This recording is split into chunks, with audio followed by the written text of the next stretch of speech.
nossa última apresentação do evento Numismática para Todos, realizado aqui no Museu Histórico Nacional, em parceria da Sociedade Numismática Brasileira e do NHN, será sobre a ressignificação do colecionismo de medalhas e será apresentada pelo Ariel Matoso Sabala, que é bacharel e licenciado em Ciências Sociais pela UERJ, é do Clube Numismático de Teresópolis e tem um olhar sobre o fenômeno colecionista e tem estudado as medalhas. Ariel, obrigado pela sua participação.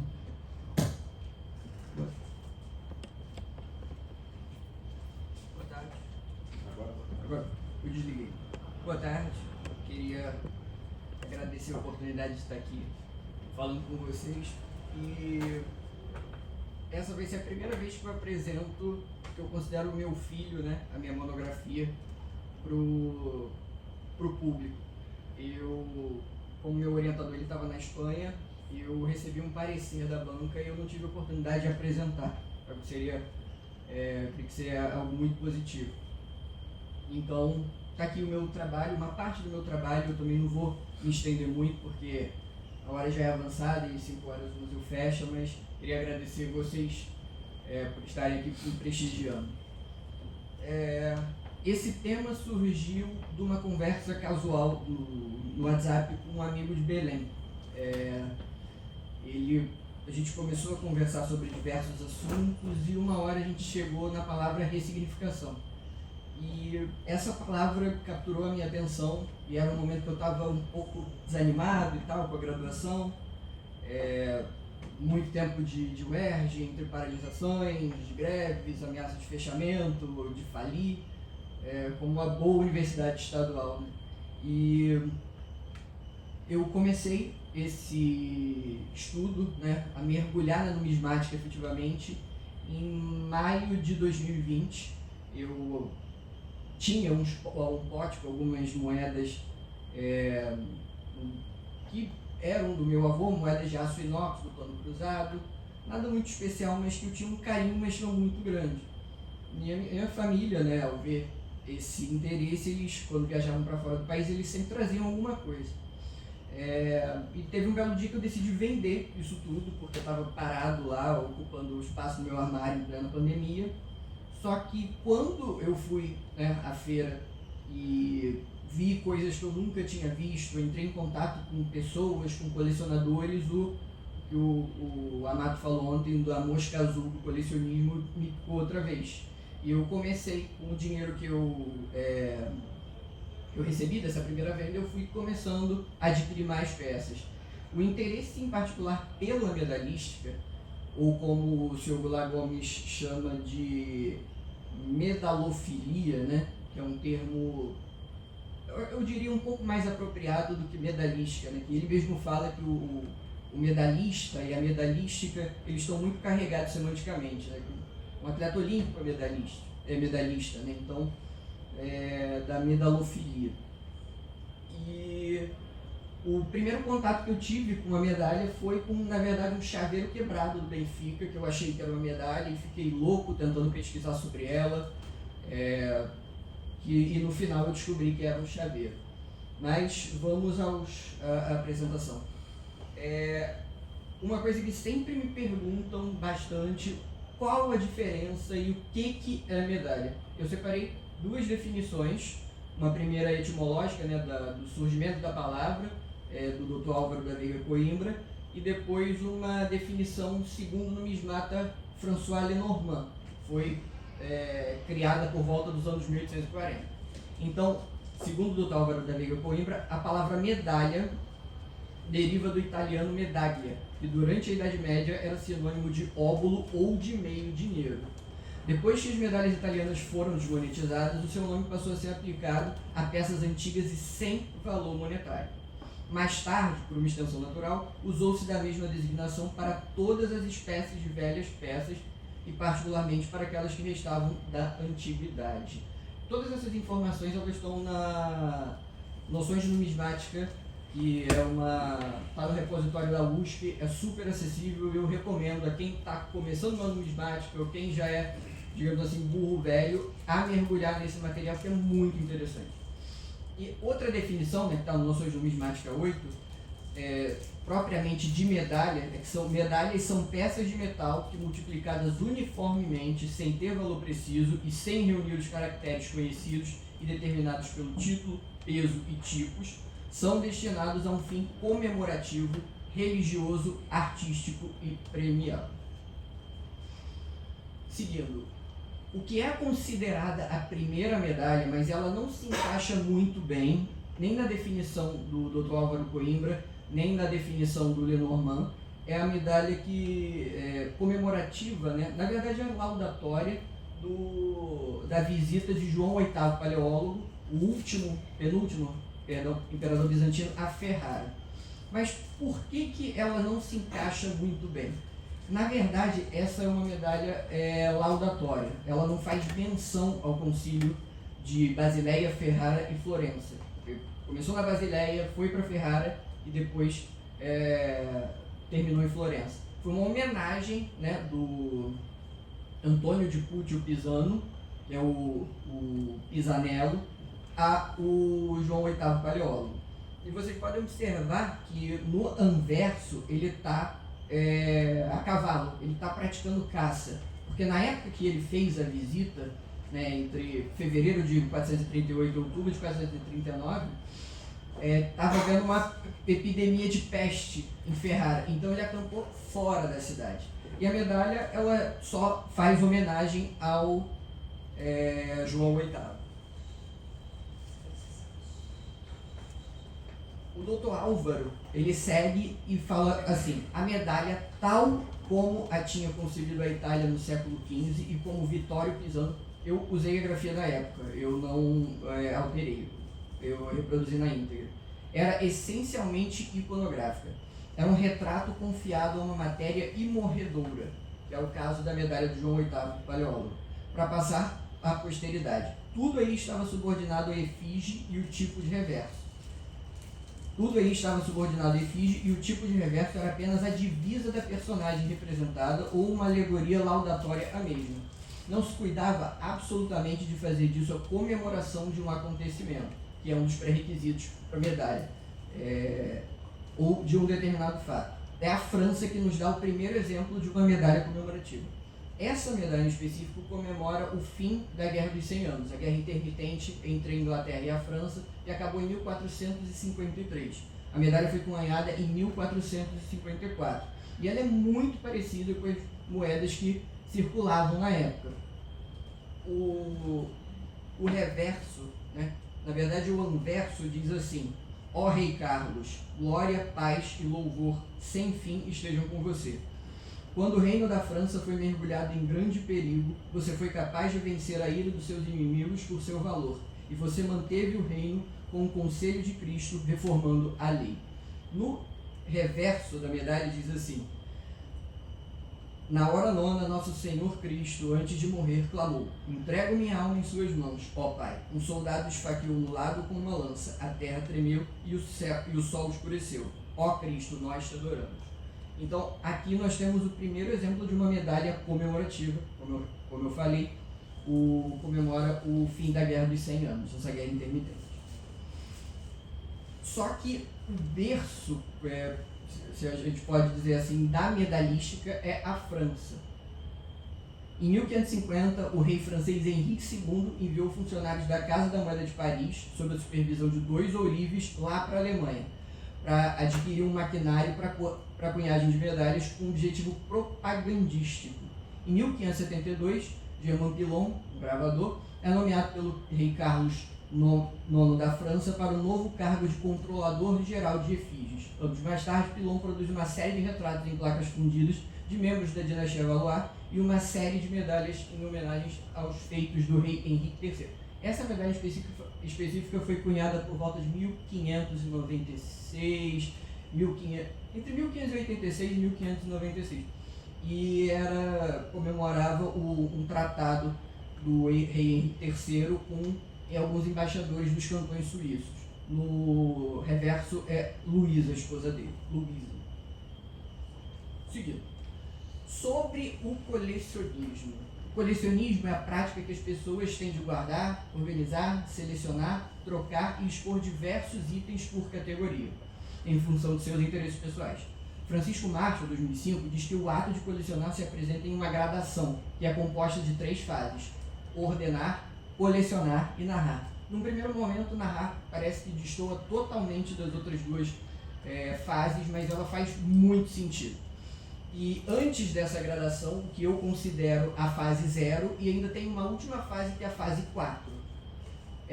Juntar. Juntar envolve as experiências da primeira infância e os primeiros seres humanos. Na primeira infância, né, que vai até os 5 anos de idade, somos ordenados pelos nossos pais e ensinados a guardar as nossas coisas. E isso não tem nenhuma racionalidade por trás. É apenas um artifício para tirar as coisas do caminho, para não atrapalhar ninguém. E os primeiros seres humanos também não podem ser considerados colecionadores, eram juntadores, porque eles podiam, eles podiam coletar alguma coisa por sua estranheza, por sua utilidade, por seu tamanho. Então, a primeira fase é o de juntar. A segunda é de ordenar, que é algo mais racional e mais voluntário. Depois da primeira infância, que a gente começa a ordenar os pares. A gente junta boneca, carrinho, calçados, então é algo mais racional e mais voluntário. O colecionar em si é o ato consciente e que revela ações sociais relevantes e valorizadas. Você exercita a sua oratória, a sua persuasão, você aprende a conviver em sociedade, tudo isso por causa do ato de colecionar. E narrar, que é muito interessante, que é um exercício de descrição dos itens que estão no mundo. Uma teoria de Lopes, de 2010. E através da comunicação entre os indivíduos que nós começamos a ordenar as coisas. E o seu Anísio, na palestra anterior, ele falou que todo mundo tem um quê de acumulador. Aqui nessa fase, depois da narração, depois do colecionismo, a acumulação eu considero como uma patologia. E a gente tem que tomar cuidado, como Miller diz em 2013, que os itens eles podem se virar contra nós. Mas assim, os itens em si, eles são seres inanimados que não apresentam ameaça à nossa segurança. Mas ele diz que podem se virar contra nós no sentido que eles podem nos atrapalhar. Seja com endividamento ou até com dificuldade de você se livrar deles. Aqui é algo muito interessante que eu tenho conversado com os numismatas que estão há mais tempo nessa estrada, que é sobre a transitoriedade. É o processo pelo qual o colecionador entende que a sua vida útil jamais vai ultrapassar a permanência e a duração de algum item que esteja em sua posse. Alguns colecionadores não se preocupam com a questão da herança ou do legado. Para quem deixar a coleção em caso de doença incapacitante ou de morte, o que fazer quando um colecionador morre, o que fazer com um trabalho, por vezes, é de uma vida inteira. Conversando, como eu disse, com os numismatas mais experientes, a gente vê muito dessa preocupação. Para quem eu vou deixar? Meus filhos não se interessam, não sei o quê. Eu conversei uma vez com o dono de um antiquário lá na Tijuca, na Zona Norte, que ele tinha essa preocupação. O antiquário dele era abarrotado de coisa, ele tinha várias medalhas, inclusive, e ele tinha essa preocupação de para quem vai ficar, o que vão fazer. E eu quero destacar o caso de uma figura um pouco desconhecida, mas muito curiosa, muito interessante, que é o advogado professor o Antônio Carlos Simões da Silva, 1871, 17 de dezembro de 1948. Ele foi agente do Arquivo Nacional do Rio de Janeiro, presidente do IHGF, membro do Conselho Diretor da Sociedade de Geografia do Rio de Janeiro e fundador do Museu Simões da Silva em 1879. Não, vocês não leram errado. O museu começou com uma acumulação dele quando ele tinha 8 anos de idade. Aqui tem uma medalha gravada pelo Leopoldo Campos, que mostra o cinquentenário do Museu Simões da Silva. E o Simões da Silva, como eu disse, ele fundou o museu em 1879, só que ele falece em 1900... Deixa eu achar aqui. Ele falece em 1948. as visitas guiadas pelo Museu Simões da Silva, localizado em Copacabana, eram realizadas 2 vezes por semana e ele conduzia as visitas. E ele tinha aproximadamente 2.075 artefatos que englobavam mineralogia, história, biologia, arqueologia, numismática, ele tinha de tudo no museu. Só que quando ele morre em 48, o museu fecha, porque o maior entusiasta e a pessoa que dedicava a vida a isso não estava mais presente. A família fecha o museu e leiloa tudo. Os itens vão ao leilão entre 15 de julho e 14 de agosto de 57. E quem leiloou foi o Hernani Leiloeiro, que até hoje está por aí. E parte da coleção veio aqui para o Histórico Nacional, alguns foram para Petrópolis, outros para o Histórico da Cidade. E ele ficava na rua Visconde da Silva, número 111, em Botafogo. Em 1968, o museu foi totalmente demolido, não há nenhum vestígio dele. Só que seguindo essa questão da transitoriedade, olha que interessante que o Simões falou. Quando eu morrer, as terras que possuem Copacabana e Botafogo pertencerão a meus filhos. Imponho uma condição inapelável. Eles deverão limpar meus ossos e colocar meu esqueleto à porta do museu, que há meio século fundei e que mantenho com todas as forças de meus 70 e poucos anos. As pessoas que visitarem o museu depois da minha morte deverão encontrar, ao lado das caveiras e das cabeças de índios e homens de todas as raças americanas, a minha própria caveira e os demais ossos do meu corpo. Quero estar ali, pertinho, vendo tudo, espiando os que chegam e se assombram. Quero estar lado a lado dos objetos que tanto amei. Os leques das condessas, os vestidos de longas caudas da Marquesa de Santos, que ele era supostamente sobrinho, as cartas apaixonadas de certo príncipe, as cabeças reduzidas a fogo e aquele manto quase divino que tiramos de um cemitério longe do Brasil há muitos anos. Vocês não podem compreender, não podem adivinhar a estima que tem para cada uma dessas pequenas coisas, que vibram como seres viventes, que têm suas histórias, suas tragédias, seus amores e que tiveram suas vidas. Já pensou no melancólico silêncio de uma liteira do Segundo Império descansando, enferrujando-se numa sala de museu? Então, Simões da Silva, ele era uma pessoa muito apegada à sua coleção, mas ele entendia a transitoriedade, ele entendia que ele passaria, mas os itens continuariam. E, infelizmente ou felizmente, o desejo dele da família colocar o esqueleto dele no museu não se concretizou. E da ressignificação propriamente dita. A ressignificação nada mais é do que um processo de dar um novo significado, atribuição ou utilidade a determinado item, que se dá através de uma mudança de percepção do próprio objeto. Mas como se ressignifica uma medalha que é considerada um objeto estático, um simples objeto de metal inanimado? Eu, como numismata, acredito que a gente ressignifica ao produzir conhecimento. É muito bonito a gente chegar aqui no museu e ver os corredores lotados de criança correndo, brincando, e é dessa maneira que a gente pode ressignificar. Na minha monografia eu coloquei 4 pontos de ressignificação, mas como o tempo é curto eu vou apresentar 2 aqui. Apesar de possuir uma função eminentemente comemorativa, que é um termo do Coimbra para uma das definições, né, de medalha, a medalha ela passa a ser uma mercadoria de alto valor. Aqui a gente tem uma medalha premial da Segunda Exposição Nacional de 1866, que agora, né, que eu tenho mais experiência, eu consigo perceber que é uma das medalhas mais comuns do Império. Foram cunhadas 109 e distribuídas em 19 de outubro de 1867 no Paço Imperial em São Cristóvão pelo próprio imperador.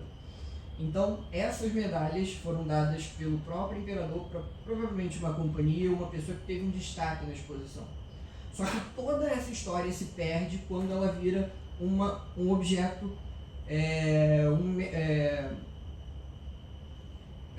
um fenômeno que eu chamo de mercantilização dos objetos históricos ou da história.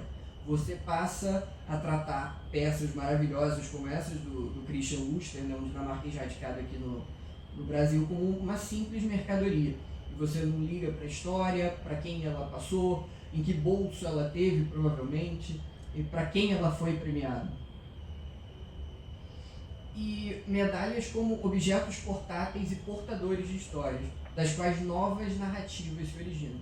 Essa medalha específica, que eu vejo para o seu Gilberto pelo muito tempo atrás, é da Redenção do Ceará, de 1884, que comemora a abolição da escravatura na província do Ceará em 1884, em 25 de março. Um ano antes, em 1º de janeiro de 1883, a vila de Acaparé, que hoje se chama Redenção, né, virou um município, 1º de janeiro de 1883, ela libertou os escravizados. E dessa história de ressignificação, a gente consegue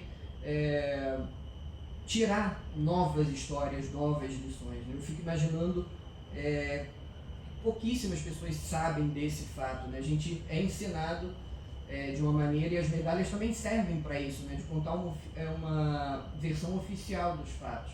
A gente muitas vezes não sabe como foram os povos oprimidos, porque as medalhas são muito escassas. Né? O Sr. Goulart Gomes, inclusive, tem a dissertação de mestrado dele pela Universidade Federal da Bahia, que fala dos povos invisibilizados na medalhística do Museu Teixeira de Freitas, Teixeira Leal, em Salvador. Obrigado. Por fim, as medalhas elas são documentos abertos e ilustrados que, dotados de uma linguagem não verbal ou mista, conseguem dialogar com praticamente todas as camadas sociais. Através delas se exprimiam ideias, vontades e desejos. Poderiam ser símbolos de opulência, de indiferença, de lamento ou de celebração. As medalhas são interessantes justamente por serem pedaços palpáveis da história. As memórias que estão embutidas e que as encharcam afloram sempre que alguém as manuseia, observa e discorre sobre elas, seja de maneira oral ou de maneira escrita. Concluímos então que ressignificar não é um processo obrigatório, mas sim um processo natural, do qual é praticamente impossível escapar. Mesmo que não seja almejado com afinco, acaba por acontecer. A ressignificação é uma nova roupagem, além de novas narrativas e novas possibilidades para a medalha. Dependendo de como esse processo se dá, seu impacto pode ser ainda maior que o original, gerando inclusive um maior alcance. Seja uma gaveta, uma caixa, uma vitrine de loja, um museu ou até mesmo um simples bolso, as medalhas elas continuam exercendo diferentes e diversas reações e efeitos sobre quem as vê e principalmente sobre quem as possui. Obrigado. Bibliografia.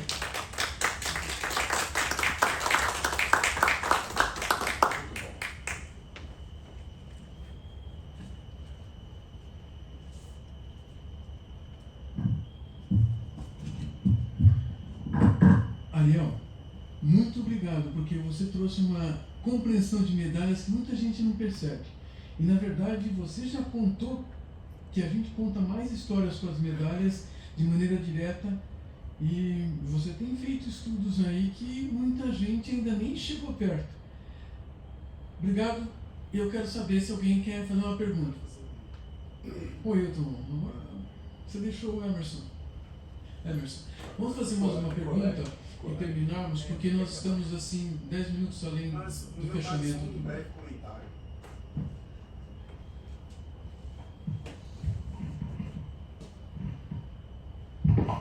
Parabéns, Ariel, pela sua pesquisa e pela forma como você trouxe a explanação para a gente. E a minha breve observação é: a gente falou muito sobre, nas palestras anteriores, sobre os objetos, ora sobre os objetos que são colecionados, ora sobre as pessoas. E aí apareceu uma coisa nova, que é o colecionador querer fazer parte da coleção, um desejo de se fundir a coleção, né? Esse slide é seminal, né? Isso, eu até tirei uma foto. Então, eu pensei, mas espera aí, isso é uma coisa meio mórbida. Até o... Não, agora eu tô... Serviu de atestado de sanidade para mim isso. E trazendo também até talvez o Oswaldo tenha uma visão sobre isso também, né, como psicólogo, do desejo do colecionador de se fundir a coleção.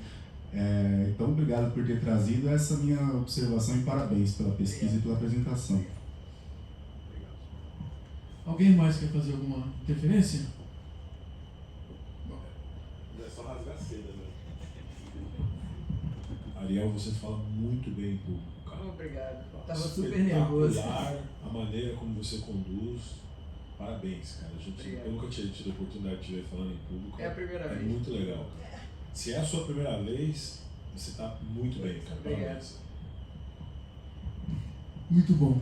Ariel, quero agradecer em nome da Sociedade Numismática Brasileira a sua participação e te entregar um certificado para que conste no seu currículo Lattes daqui para frente. Muito obrigado. Deixa eu tirar uma foto aí. Os dois. Pega o certificado e lá tu na foto. Depois eu mando pro pessoal me tirar a fotinha. Aí, show. Gente, eu quero dar por terminada a sessão de apresentação de palestras, as atividades. Eu creio que nós já estejamos também fechando o pátio ali. Muito obrigado por vocês estarem aqui e por todo o trabalho que todos fizeram. Presidente, obrigado por ter conduzido todo o trabalho. Obrigado. Até mais, gente.